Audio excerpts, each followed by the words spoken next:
You want me to put that on my todger?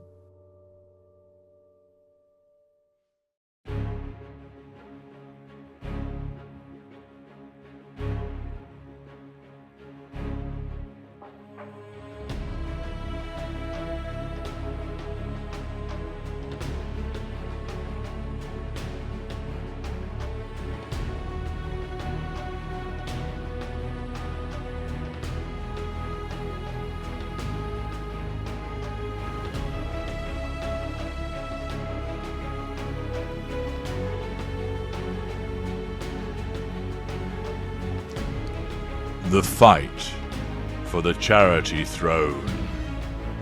Hello, I'm H.G. Tudor.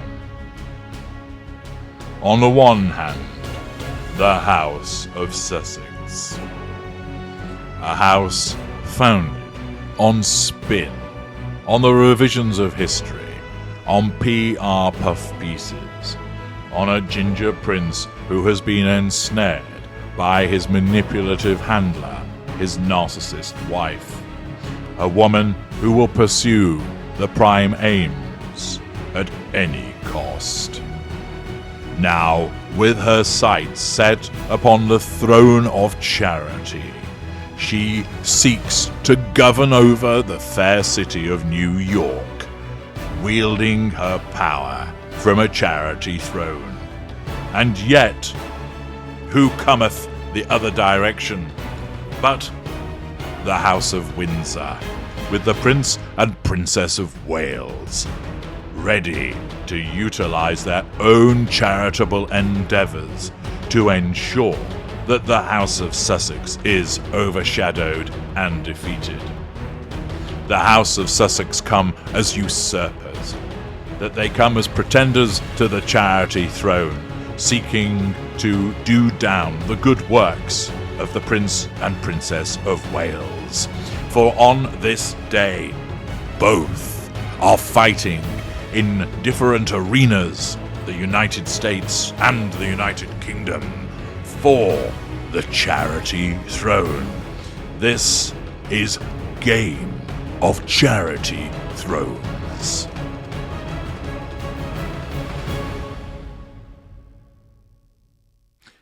Yes, indeed. A clash between the houses of Sussex and the houses of Windsor in respect of who does charity best. What is this?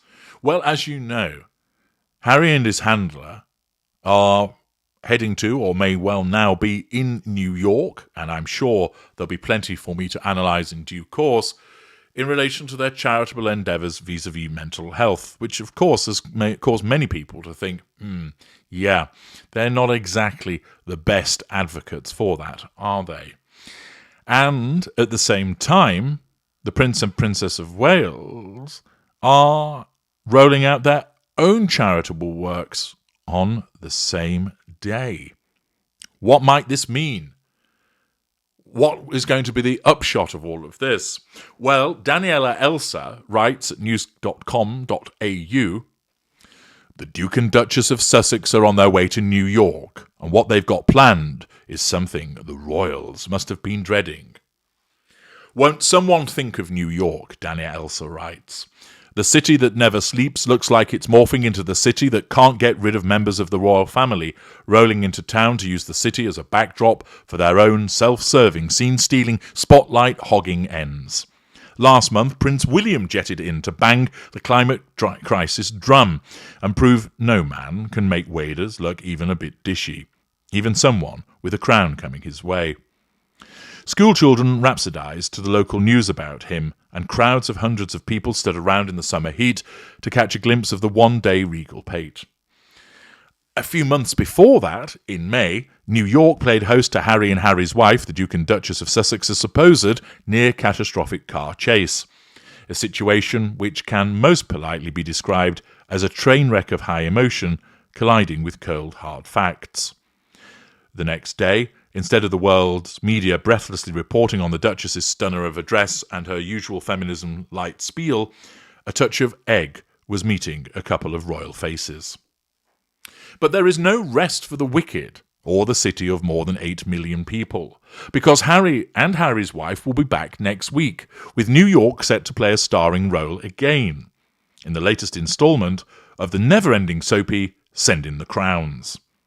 On Friday, the Sussex machinery ground into action and proved it had been doing something behind the scenes for all these years, besides putting out press releases, revealing to people that the very first in-person Archewell Foundation event is incoming. 3 years after the Duke and Duchess's post-Megxit charitable arm launched, they are hosting their debut large-format event, one that is wholly the product of perky minds. Next week, to mark World Mental Health Day, on October the 10th, they will host the Archewell Foundation Parents Summit, Mental Wellness in a Digital Age, which is both a mouthful and potentially a cracking idea. The summit is part of Project Healthy Minds World Mental Health Day Festival. Except, this is awkward. On the very same day, King Charles's other son and daughter-in-law will host a World Mental Health Day event featuring a mass of the proletariat herded into a well-lit auditorium. Only it'll be 5,500 kilometres away in Birmingham. In a situation that truly defines tragicomic, it turns out that both the Sussexes and William and Kate, the Prince and Princess of Wales, have both planned marquee events, both on the same day, and both focused on the same issue. Oh my. Indulge me, and let's briefly imagine the scenes inside Sussex HQ, all off-whites, linen and oil diffusers puffing yang-yang into the air, and Kensington Palace, all decent oil paintings, half-eaten pieces of shortbread on teacup saucers, and aides bustling about in good wool suits covered in dog hair when they all found out about the clash. This is the very scenario that Buckingham Palace must have been dreading since January 2020, when the Duke and Duchess of Sussex huffed off to the New World to set out their own stall. A head-to-head, brother versus brother showdown, as they both fight to stake out the same territory. In the days and weeks after Megxit entered the lexicon, and before COVID really took global flight, it looked like Harry and Harry's wife could and would pose a very real threat to the firm and the Waleses.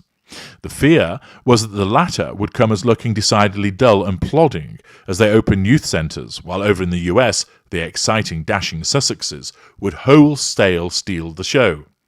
It looked, back then, like Harry and Harry's wife were set to establish themselves as the much more interesting, vital and ambitious outpost of the royal family, making the HRHs back in London look decidedly grey and as bland as 2 stale rich tea biscuits.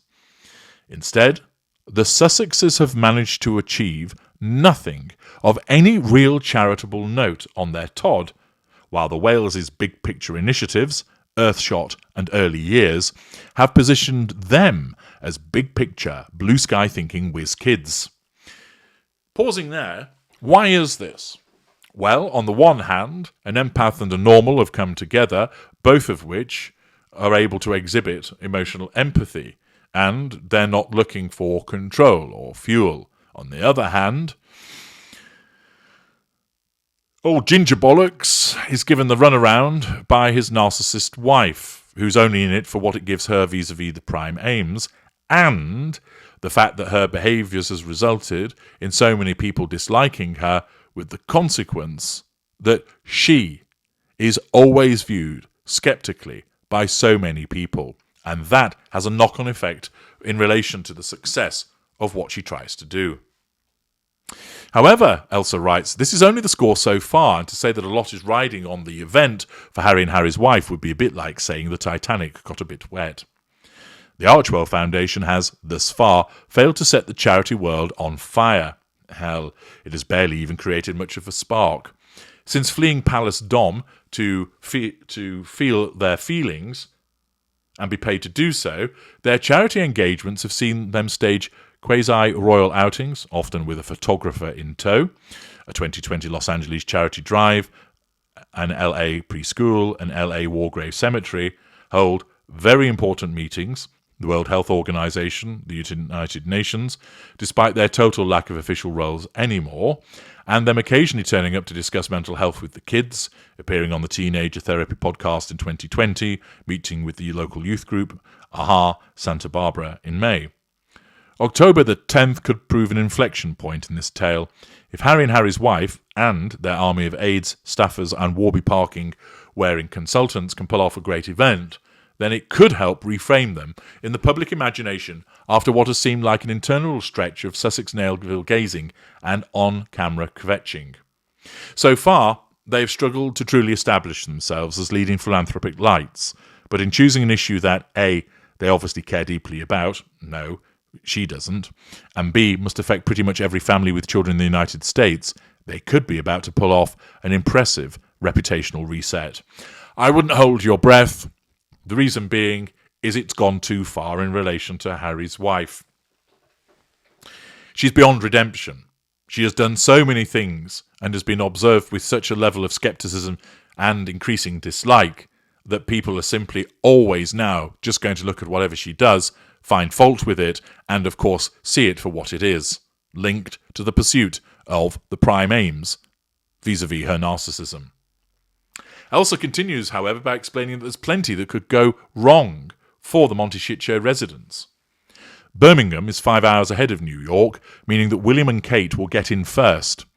Could this leave the Sussexes looking like they are but following in the footsteps of the Waleses? Also, will one couple show up the other?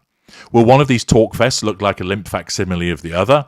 Will one be all bells, whistles and smoke machines with a pulsing, uplifting soundtrack, while the other is held in an overlit room and will look about as exciting as a regional Labour party where the tea urn has gone on the blink? Which is to say, will one couple come off distinctly second best? Not exactly in the Duke and Duchess of Sussex's favour is that their event will be moderated by TV host Carson Daly, who is a Project Healthy Minds board member. If you're not in your late 30s or older and were tuned into the American cultural zeitgeist in the early aughties, you probably have no idea who Daly is. World Mental Health Day Summit headliner Anderson Cooper, who interviewed Harry ahead of Spare's release, is not part of the Archwell event. Still, bottom line, this is Harry and Harry's wife stepping things up a notch, or 7, in terms of their US ambitions, and them taking a much more substantive crack at the charity throne. Will they triumph? Will William and Kate beat them to the punch and leave them looking like also-rans? Will Harry and Harry's wife put on the glamour of armour, razzle-dazzle and blow them out of the water? Which new-look version of monarchy in action will come out looking the most vital and meaningful? So buckle up, New York. The Sussex caravan is about to roll into town, and Birmingham, someone make sure the tea urns are working.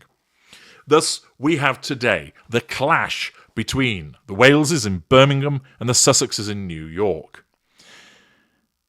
Undoubtedly, there will be much to report on, and I shall be doing so, not only comparing the events themselves, but also demonstrating, once again, the narcissism of Harry's wife. But what I can say is that her event, although she will seek to have it heralded as a success, it will not be regarded as such, because too many people now see her for what she is.